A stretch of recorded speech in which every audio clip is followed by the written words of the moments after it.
नमस्कार, मी पूजा पवार. एडीएन बातमीपत्रात आपलं स्वागत. आजच्या दिवसभरात घडलेल्या घटनांचा आढावा आपण घेणारच आहोत. त्यापूर्वी एक नजर टाकूया आजच्या ठळक घडामोडींवर. भारतीय जनता पार्टी ही देशासाठी घातक असल्याचे खासदार इम्तियाज जलील यांचे प्रतिपादन.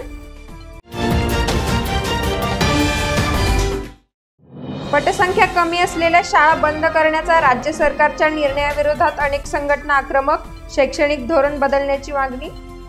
भारतीय जनता पार्टी ही देशासाठी घातक असून त्यांच्याकडून घाणेरडे राजकारण केले जात असल्याचा आरोप एमआयएम पक्षाचे प्रदेशाध्यक्ष तथा खासदार इम्तियाज जलील यांनी केलाय.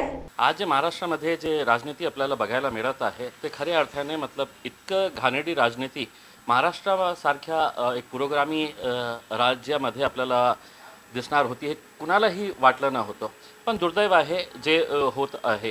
आजही मी या बाबतीत हे स्पष्ट आहे, माझ्या पार्टीचं मत आहे, या देशाचं सर्व जे सेक्युलर माइंडेड लोक आहे त्यांचं मत आहे की या देशाला सगळ्यात घातक कोणी आहे तर भारतीय जनता पार्टी आहे. आणि त्यांना फाईट देण्यासाठी कोणी उभे राहत असेल तर नक्की या देशाने त्याच्या बाबतीत विचार करण्याची आवश्यकता आहे. या देशामध्ये एक खासदार उभे राहून हे बोलतो की मुसलमानांचा ओव्हरऑल बहिष्कार करायचं. मी नरेंद्र मोदी साहेब पंतप्रधान साहेबांना हे हात जोडून विनंती करतो की आपण खूप सारे धार्मिक सणासाठी टेलिव्हिजन इव्हेंट आपण ऑर्गनाईज करतो. हिंदू धर्म काय आहे सर्वप्रथम नरेंद्र मोदी साहेब हे समजून घ्या. आणि कोणत्या आपल्या धर्मामध्ये खूप सारे चांगले संत आहे, महंत आहे, त्यांच्यासोबत बसा. आणि हे जे दिल्लीमध्ये जे खासदारांनी बोललेलं आहे ते हिंदू धर्माप्रमाणे आहे का हे त्यांना विचारा. आणि विचारण्यासाठी कोणत्या रामदेव बाबासारखा किंवा आसाराम बापूसारखा किंवा साध्वी प्रज्ञासिंग सारखे जे तुमचे संत आणि महासंत ज्यांना तुम्ही म्हणतो त्यांच्यासोबत नको बसा. काही चांगले संतांसोबत बसा आणि त्यांना विचारा की हिंदू धर्म काय आहे. हे जे लोक बोलत आहे तुमच्या पार्टीचे खासदारसारखे लोक, हे खासदार कशा निवडून आला? त्याचा बाप खासदार होता, मुख्यमंत्री होता दिल्लीचा, म्हणून हे खासदार झाला. नाहीतर त्याची लायकी चपरासी होण्यासारखी तक नाही होती. राज्य सरकारचे शैक्षणिक धोरण बदलावे या आशयाचे निवेदन संभाजी ब्रिगेडच्या वतीने विभागीय आयुक्त यांना देण्यात आले. त्यांच्या मागण्यांबाबत एडीएन सोबत बोलताना त्यांनी अधिक माहिती दिली. ज्या तळागाळातील मुलांना संविधानामध्ये तरतूद आहे की मोफत आणि सक्तीचं शिक्षण मिळालं पाहिजे, असं असताना सुद्धा या महाराष्ट्र शासनाने कोविडचं कारण देऊन खर्च पुरत नाही म्हणून यांनी 0 ते 20 पटसंख्या असलेल्या शाळा त्वरित बंद करण्यात याव्या. हा अत्यंत घातकी आणि चुकीचा निर्णय महाराष्ट्र शासन आणि शिक्षण मंत्र्यांनी घेतलेला आहे. संभाजी ब्रिगेडच्या वतीने आम्ही महाराष्ट्र शासनाला आवाहन करू इच्छितो की हे सर्क्युलर तात्काळ मागं घ्यावं, अन्यथा या शिक्षण मंत्र्याला महाराष्ट्रामध्ये कुठंही फिरू देणार नाहीत. ज्या ठिकाणी शिक्षण मंत्री मिळेल त्या ठिकाणी जाब विचारण्याचं काम संभाजी ब्रिगेडमार्फत करण्यात येईल. काल शिक्षण मंत्री दीपक केसरकर यांनी जे सर्क्युलर काढलेलं आहे की ज्या म्हणजे 0 ते जसं यांनी सांगितलं की 0 ते 20 जेवढी पटसंख्या असेल त्यांनी बंदीचे आदेश काढलेले. मला एक सांगा, सर्वच समाज हा सुशिक्षित नाही आणि सर्वच एवढं सक्षम नाही. आज खेड्यापाड्यामध्ये जे वस्ती आदिवासी असेल तिथं रस्ते नाही. आणि आपण जर पाहिलं खेड्यामध्ये आज ज्या वस्ती शाळा काढलेल्या आहे, ज्या ग्रामीण भागामध्ये ज्यांनी वाड्या वस्त्यांवर ज्या शाळा काढलेल्या आहेत तिथं लोकसंख्या कमीच असणार आहे. कारण की आणि त्यांना शक्य नाही आहे की ते शहरात येऊन आणि मोठ्या मोठ्या शाळेमध्ये ॲडमिशन घेऊन आपल्या मुलांना शिक्षण देतील. कारण की जर आपण बघितलं पावसाळ्याचे दिवस असतील, नद्या असतात, नाले असते, त्यांना पाणी येतो, पूर येतो, कसे ते विद्यार्थी शिक्षण घेणार आहे?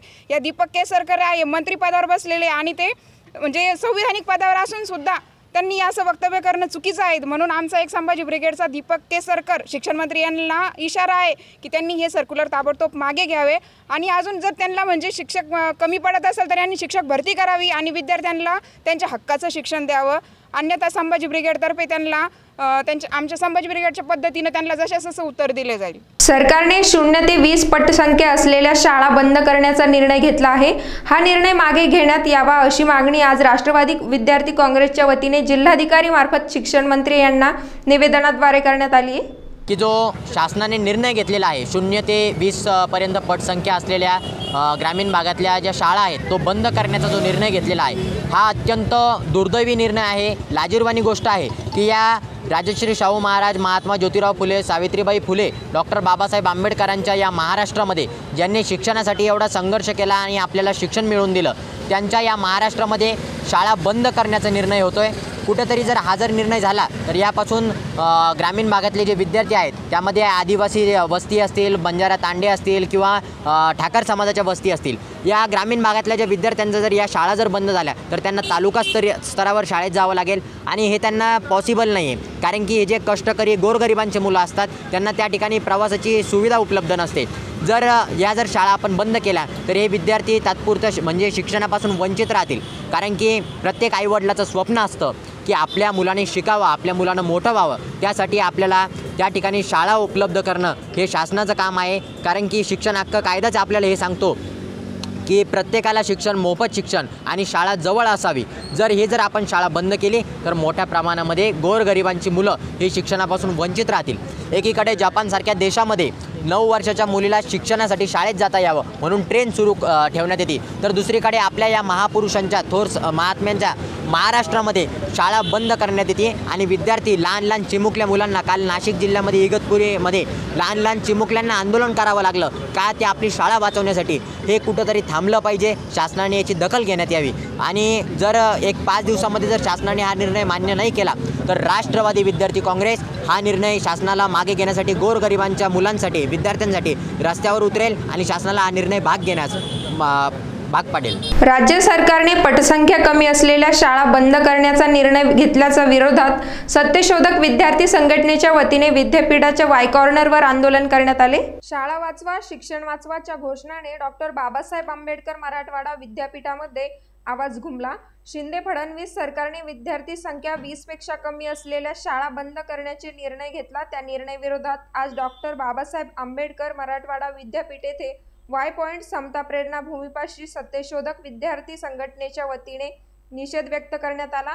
यावेळी राज्य सरकारच्या विरोधात जोरदार घोषणाबाजी करण्यात आली। निदर्शनेमध्ये सत्यशोधक विद्यार्थी संघटनेचे राज्य उपाध्यक्ष निशिकांत कांबळे, कार्याध्यक्ष सुरेश सानप, सहसचिव श्रद्धा खरात, विद्यापीठ कमिटीचे प्रसाद कुडकेकर, सचिन खंदारे, सुनील भिसे, अरफात शेख, प्रतीक गंगावणे, सतीश गायकवाड, लक्ष्मीकांत जाधव, आशफाक शेख, माजी राज्याध्यक्ष अमोल खरात सह राष्ट्रवादी विद्यार्थी काँग्रेसचे सत्यजित मस्के, भीमराव वाघमारे, अमोल घुगे, रामेश्वर कबाडे सह अनेक विद्यार्थी सहभागी होते। आज जर हे शिक्षण बंद होत असेल, प्राथमिक शिक्षण आमचं बहुजनांचं बंद होत असेल, आमच्या शेतकऱ्यांचं बंद होत असेल तर आम्ही इथपर्यंत उच्च शिक्षणासाठी येऊ शकत नाहीत। हेच कारण इथल्या फॅसिस्ट व्यवस्थेच्या ह्या सरकारला करायचं आहे, इथल्या ब्राह्मणी व्यवस्थेला करायचं आहे। तर आमचं म्हणणं वारंवार आहे की इथलं जे शिक्षण आहे, जे फुलेंचं म्हणणं आहे, जे सावित्रीबाई फुलेंचं म्हणणं आहे, बाबासाहेबांचं म्हणणं आहे, जे शाहू महाराजांचं म्हणणं आहे की इथलं शिक्षण हे KG to PG पर्यंत मोफत असलं पाहिजे। तेच आमचं म्हणणं आहे की इथलं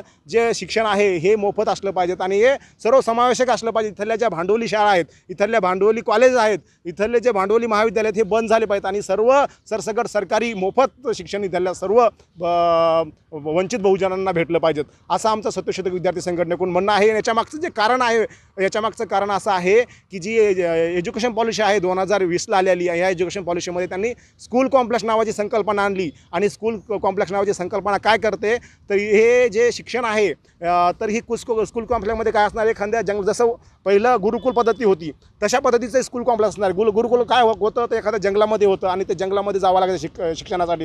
हीच व्यवस्था हे सरकार तेच जी पुराण व्यवस्थामध्ये जे पुराणामध्ये किंवा जे वैदिक व्यवस्थामध्ये जे शिक्षण होतं तीच पुन्हा लादण्याचा डाव इथल्या ह्या सरकारचा आहे। असंघटित कामगारांना दिवाळीला 10,000 रुपये बोनस मिळावे यासह अन्य मागण्यांसाठी अखिल महाराष्ट्र कामगार संघटनाद्वारे विभागीय आयुक्त कार्यालयासमोर आंदोलने करण्यात आली।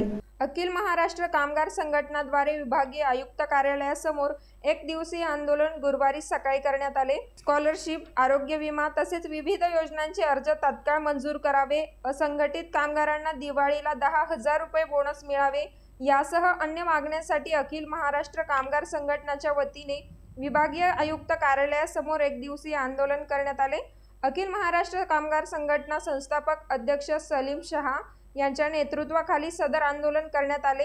त्यांच्या मागण्याबाबत एडीएन सोबत बोलताना अधिक माहिती देण्यात आली. या कार्यालयातील जे अर्थसहाय्यासाठी जे अर्ज दाखल केलेले होते मागील 2019 पासून तर आजपर्यंत हे अर्ज प्रलंबित आहेत. अधिकारी कर्मचारी याकडे दुर्लक्ष देतात, सांगतात आमची वेबसाईट चालत नाही, आज करू उद्या करू. मग ह्या योजनेचा फायदा काय, कामगारांना त्याचा लाभ कसा होईल. 2-2 वर्ष कामगारांच्या पाल्यांना स्कॉलरशिप भेटत नाही. इंजिनिअरिंगसाठी डॉक्टरसाठी जे पदवीसाठी जे लाभ दिलेला आहे तो अद्याप या कामगार उपायुक्त कार्यालयातून भेटलेला नाही. तरी हा लाभ तात्काळ निकाली काढण्यात यावा. ज्यावेळेस बांधकाम मजूर हा ह्या अधिकाऱ्याकडे जातो ग्रामसेवकाकडे, त्यावेळेस त्याला उडाउडीचे उत्तर दिले जातात की तुझं ठेकेदाराचं हजेरीपत्रक आण, बँकेचं पासबुक आण, ठेकेदारानं तुझं पी एफ भरलेला आहे का, असे त्यांना उडवडीचे उत्तर दिले जातात. ह्या ज्या अटी आहेत ह्यासुद्धा रद्द केल्या पाहिजे. कारण की कामगार हा एकापेक्षा जास्त मालकाकडे काम करतो. त्यांचा कोणताही मालक किंवा ठेकेदार हा मालक वारक नसतो, ते रोजंदारी वेतनावर काम करतात. अशा ज्या काही अटी आहेत त्यासुद्धा तात्काळ रद्द करायला पाहिजे. ग्रामसेवक महानगरपालिका वाडादी यांना आदेश काढून तात्काळ या नोंदणी करण्यासाठी या कामगारांना 90 दिवस प्रमाणपत्र दिले पाहिजे, जेणेकरून कामगार नोंदणीमधून त्यांची कुटुंबाची सुरक्षा व्हायला पाहिजे, त्यांची नोंदणी व्हायला पाहिजे. त्या 30 योजना दिलेल्या आहेत, या योजनेचा लाभ व्हायला पाहिजे. तसेच आमच्या बांधकाम मजुरासारखेच जे पोलीस मित्रमंडळी आहेत, पोलीस कर्मचारी आहेत, ते रात्रंदिवस जनतेच्या सेवेसाठी काम करतात. त्यांनासुद्धा 3 महिन्याचा वेतन बोनस दिला पाहिजे. ही आमच्या अखिल महाराष्ट्र कामगार संघटनेची मागणी आहे. मागणी जर मान्य नाही झालीच आम्ही थेट मुंबई कामगार मंत्रालय या ठिकाणी आझाद मैदान येथे परत एक मोठं आंदोलन करू. अजूनही काही बातम्यांचा आढावा आपल्याला घ्यायचा आहे, मात्र वेळ झाली एक छोट्याशा ब्रेकची. कुठेही जाऊ नका, पाहत राहा ADN.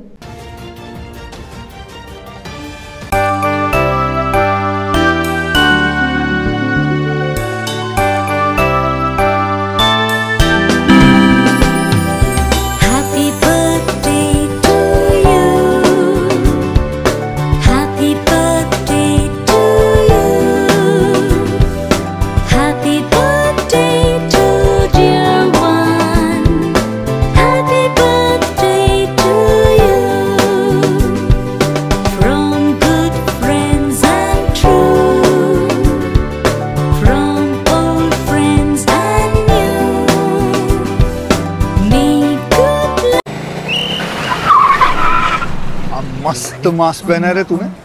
Thank you sir.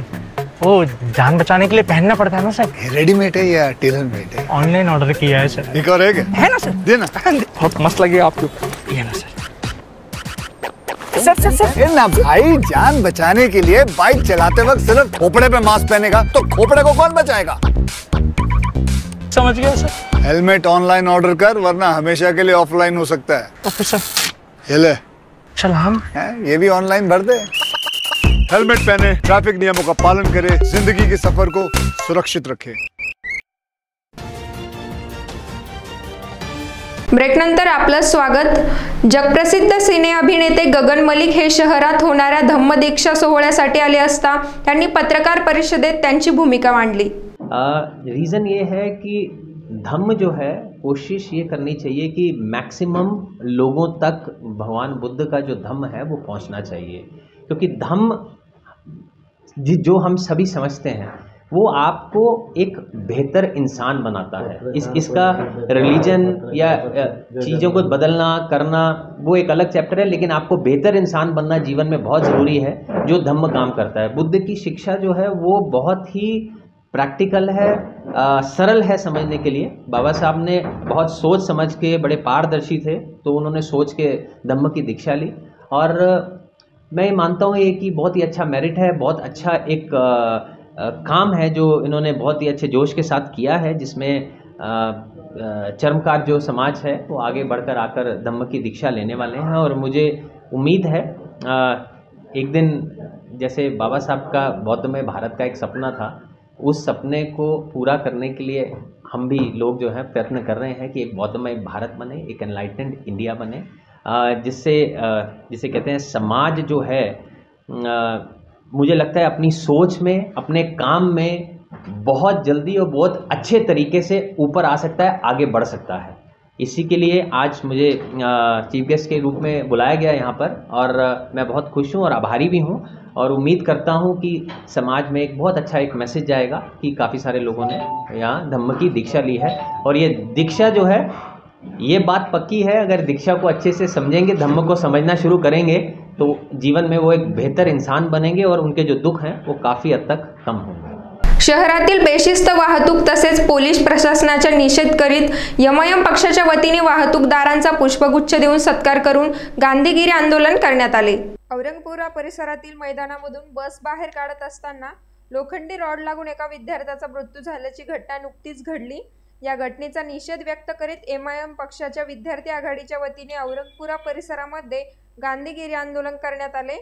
MIM पक्षाच्या विद्यार्थी आघाडीचे प्रदेश अध्यक्ष कुणाल खरात यांच्या नेतृत्वाखाली सदर गांधीगिरी आंदोलन करण्यात आले। शहराच्या मध्यवर्ती भाग म्हणून ओळख असलेल्या तसेच शाळा महाविद्यालयांनी गजबजलेल्या एसबी कॉलेज औरंगपुरा रोडवर बेशिस्त वाहतूक तसेच पोलीस प्रशासनाचा निषेध आणि या रस्त्यावरील हॉटेल व दुकानांच्या समोर बेशिस्तपणे वाहन उभे करणाऱ्या वाहनधारकांसह ट्रॅफिक पोलीस व क्षमतेपेक्षा जास्त विद्यार्थ्यांची वाहतूक करणाऱ्या वाहतूकदारांचा पुष्पगुच्छ देऊन सत्कार करून गांधीगिरी आंदोलन करण्यात आले आहे। गुरुवारी सकाळी Saraswati Bhuvan SB college road येथे एमआयएम विद्यार्थी आघाडीच्या वतीने हे गांधीगिरी आंदोलन करण्यात आले। यावेळी एमआयएम विद्यार्थी आघाडीचे पदाधिकारी कार्यकर्ते उपस्थित होते। ज्या शालेय स्कूल बस असतील, शालेय छोटे हत्ती असतील, शालेय छोटे बसेस असतील, व्हॅन असेल, यामध्ये प्रवासी क्षमतेपेक्षा 15-15, 16-16 मुलं एका छोट्याशा गाडीमध्ये बसून लोक नेतात। ज्या रिक्षाची क्षमता 3-3 फक्त प्रवाशांची आहे, त्या रिक्षामध्ये 10-10 विद्यार्थी त्या ठिकाणी बसून नेतात। यामुळे मुलांच्या जीवितात हानी आहे।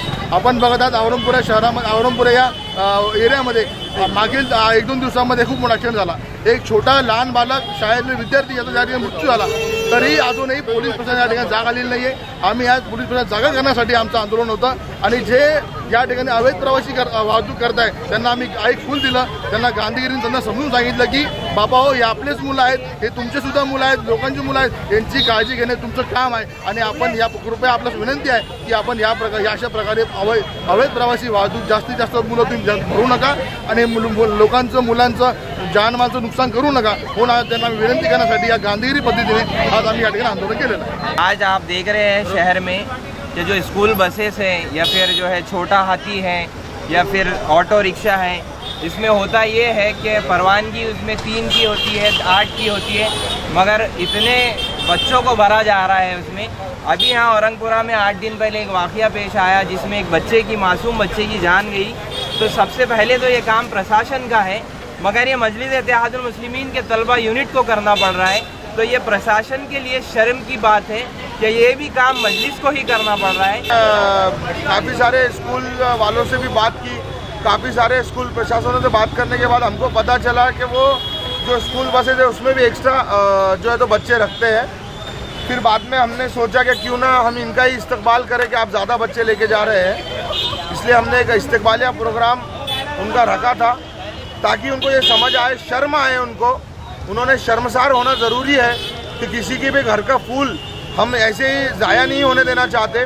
खासदार इम्तियाज़ जलील साहब ने भी इस पर गौर फरमाया और हमें कहा कि आप आंदोलन कीजिए, आंदोलन करने के बाद जो है तो इसका कुछ हल निकलेगा इंशाअल्लाह ताला। अगर नहीं निकलता है तो हम हमारी लढाई जारी रखेंगे। घरपट्टी व पाणीपट्टीची वाढीव बिले देऊन महानगरपालिकेतर्फे सामान्य जनतेची दिशाभूल केली जात असल्याचा आरोप वंचित बहुजन आघाडीच्या वतीने करीत प्रशासनास निवेदन सादर करण्यात आले। देखिए, पिछले साल जो है 2 साल जो खतरनाक कोरोना के गुजरे, उसमें लोगों की जो फाइनेंशियल कंडीशन तो बहुत ज़्यादा खराब हो गई है, लेकिन महानगरपालिका का जिसकी आदत बनी हुई है कि हर काम में जो है वो उल्टा काम करती है, भ्रष्टाचार करती है, लोगों की दिशा भूल करती है।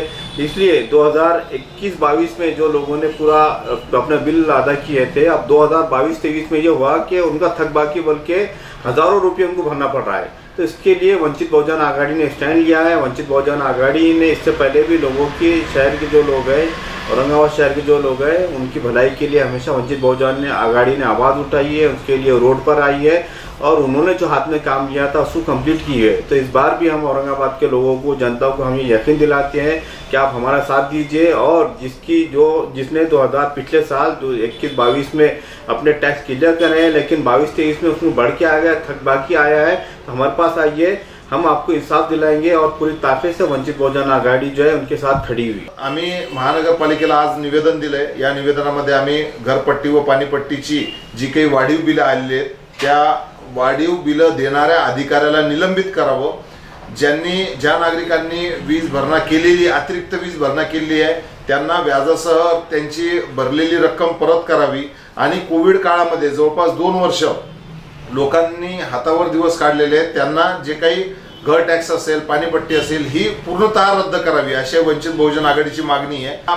आमच्या पहिल्या निवेदनाद्वारे आम्ही त्यांना इशाराही देणार आहोत की तुम्ही तुमचं जे घर आहे, जी तुमची काम करण्याची जागा आहे तिथं व्यवस्थित काम करा आणि नागरिकांच्या समस्या सोडवा, अन्यथा वंचित बहुजन आघाडी आपल्याला तिथेही दणका देण्यास कमी करणार नाही। औरंगाबाद महानगरपालिकेतर्फे आझादी का अमृत महोत्सव हर दिन हर घर आयुर्वेद उपक्रम राबवण्यात येत आहे। औरंगाबाद आझादी का अमृत महोत्सव या कार्यक्रम अंतर्गत आयुर्वेद आझादी का अमृत काल हा कार्यक्रम आयुष मंत्रालय, भारत सरकार, नवी दिल्लीकडून हर दिन हर घर आयुर्वेद कार्यक्रम स्वरूपात दिनांक 12 सप्टेंबर ते 22 ऑक्टोबर या कालावधीत राबवण्यासंबंधित राज्य सरकारकडून सूचना प्राप्त झालेल्या आहे। या अनुषंगाने औरंगाबाद महानगरपालिकेचे प्रशासक डॉक्टर अभिजित चौधरी यांच्या मार्गदर्शनाखाली वैद्यकीय आरोग्य अधिकारी डॉक्टर पारस मंडलेचा, मनपाच्या सर्व आरोग्य केंद्राचे आरोग्य अधिकारी, आरोग्य कर्मचारी, छत्रपती शाहू महाराज शिक्षण संस्थेचे आयुर्वेद कॉलेज येथील पदव्युत्तर विद्यार्थी यांच्या सहकार्याने हा कार्यक्रम राबवण्यात आला आहे। काही शाळा व कॉलेजमध्ये देखील हा कार्यक्रम घेऊन आयुर्वेदाबद्दल जनजागृती व माहिती दिली जात आहे। अद्यापपर्यंत हर्सूल, चेतनानगर, औरंगपुरा, मसनतपूर, गरमपाणी, गणेश कॉलनी, नक्षत्रवाडी, सादतनगर, कबीरनगर, देवळाई, जिन्सी, नारेगाव, मुकुंदवाडी, भीमनगर, हर्षनगर, विटखेडा, क्रांती चौक, आरोग्य केंद्र व मेल्ट्रॉन हॉस्पिटल येथे सदरील कार्यक्रम राबविण्यात आला आहे। या कार्यक्रमात शहरातील एकूण 1278 लाभार्थ्यांना लाभ घेतलेला आहे। उर्वरित सर्व आरोग्य केंद्रात हा कार्यक्रम 22 ऑक्टोबर पर्यंत म्हणजेच धन्वंतरी जयंतीपर्यंत राबवला जाणार आहे। आता बातमी आहे अहमदनगरची। मराठी पत्रकार परिषद संलग्न महाराष्ट्र डिजिटल मीडिया परिषदेच्या जिल्हाध्यक्षपदी आफताब शेख यांची निवड करण्यात आली। मराठी पत्रकार परिषद संलग्न महाराष्ट्र डिजिटल मीडिया परिषदेच्या जिल्हाध्यक्षपदी आफताब शेख यांची निवड करण्यात आली। डिजिटल मीडियाच्या पारदर्शक कामातून समाजाचा विश्वास संपादन करावा असे प्रतिपादन SM देशमुख यांनी यावेळी केले। राज्यभर डिजिटल मीडियाच्या सुमारे 15 ते 20 हजार पत्रकार काम करत आहेत। त्यांना मराठी पत्रकार परिषदेच्या छताखाली आणून योग्य मार्गदर्शन केले जाणार आहे। त्यांचे विविध प्रश्न सोडवण्यासाठी शासन दरबारी मराठी पत्रकार परिषद यामध्ये काम करणार आहे असे ते म्हणाले। यावेळी राज्याचे अध्यक्ष SM देशमुख, शरद पावळे, वरिष्ठ पदाधिकारी मनसूर शेख, प्रदीप पेंढारे, निलेश आगरकर, शब्बीर सय्यद, विक्रम बनकर, महेश भोसले, अबिद खान, बाबा ढाकणे, यातीन कांबळे, मुकुंद भट, शुभम पाचरणे, सौरभ गायकवाड, सागर तनपुरे, अमीर सय्यद, अन्सार सय्यद, वैभव घोडके, तुषार चिंतम, दीपक कासबा, सबील सय्यद, अनिकेत यादव, प्रियंका धारवाले, मंजू भागानगरे आदी उपस्थित होते। मराठी पत्रकार परिषद ही प्रिंट आणि इलेक्ट्रॉनिकचे लोक आहेत, तर आमचे लोक देखील तुम्हाला ॲक्सेप्ट करायला तयार नाहीत। म्हणजे आपण खाजगी हे आहे, त्यामुळे तुम्हाला एक गोष्ट स्पष्ट सांगितली पाहिजे की प्रिंटवाले देखील डिजिटलवाल्यांना अजून पाहिजे तसं रिस्पेक्ट देत नाहीत, मान्यता देत नाहीत, किंवा तुम्ही पत्रकारच आहात असं देखील मान्य करायला तयार नाही। तर अशा परिस्थितीमध्ये हा जो मोठा एक 15-20 हजार लोकांचा जो काही मोठा वर्ग आहे महाराष्ट्रामध्ये, तर तो असंघटित वर्ग आहे, त्याला संघटित केलं पाहिजे। ह्या भूमिकेतून मराठी पत्रकार परिषदेने महाराष्ट्र डिजिटल मीडिया म्हणून परिषद म्हणून आपण एक वेगळी विंग तयार करण्याचा प्रयत्न सुरू केलेला आहे। 5-6 जिल्ह्यामध्ये आपल्या शाखा सुरू झालेल्या आहेत, म्हणजे साताऱ्यामध्ये सुरू झालेली आहे, बीडला सुरू झाली आहे, इकडे नांदेडमध्ये शाखा सुरू झालेली आहे, नाशिकमध्ये आहे। तर असे काही जिल्हे आहेत। आम्ही आता सगळ्या महाराष्ट्रामध्ये सगळ्या पातळ्यांवर सगळे प्रयत्न करतो आहोत आणि एकदा सगळीकडं शाखांचा जिल्हा पातळीवर शाखाचा विस्तार झाला, त्यानंतर मग राज्य पातळीवर एक मोठं संमेलन पुण्यामध्ये घेतलं जाणार आहे या आपल्या अधिवेशनानंतर, आणि या संमेलनाच्या माध्यमातून मग राज्य कार्यकारिणी जाहीर होईल। कल्पना अशी आहे की आता जिल्ह्याची कमिटी झाल्यानंतर त्या कमिटीनं तालुका पातळीवर ज्या काही आता जामखेड असेल किंवा तुमचं अकोले असेल, शिर्डी असेल, राहता असेल, तर ही जी काही तालुके आहेत तिथे 2-2, 4-4 तरी चॅनल्स प्रत्येक तालुक्यामध्ये आहेत असं माझ्या लक्षात आलेले 4-4, 5-5 चॅनल्स आहेत. तर ह्या लोकांना देखील आपण आपल्याबरोबर घ्यायचं आहे आणि त्यांना आपल्या संघटनेमध्ये समावेश करून त्यांचे काही जे काही प्रश्न आहेत, त्यांना काही जे काही अडचणी येतात त्या जिल्हा पातळीवरच्या संघटनेच्या माध्यमातून त्या सोडवण्याचा प्रयत्न करू. शेवटी परत एकदा एक नजर टाकूया आजच्या ठळक घडामोडींवर. भारतीय जनता पार्टी ही देशासाठी घातक असल्याचे खासदार इम्तियाज जलील यांचे प्रतिपादन. पटसंख्या कमी असलेल्या शाळा बंद करण्याचा राज्य सरकारच्या निर्णयाविरोधात अनेक संघटना आक्रमक, शैक्षणिक धोरण बदलण्याची मागणी. याचबरोबर हे बातमीपत्र इथेच संपलं. पुन्हा भेटूया पुढील बातमीपत्रात. तोपर्यंत पाहत राहा औरंगाबादकरांचं हक्काचं बातमीपत्र ADN.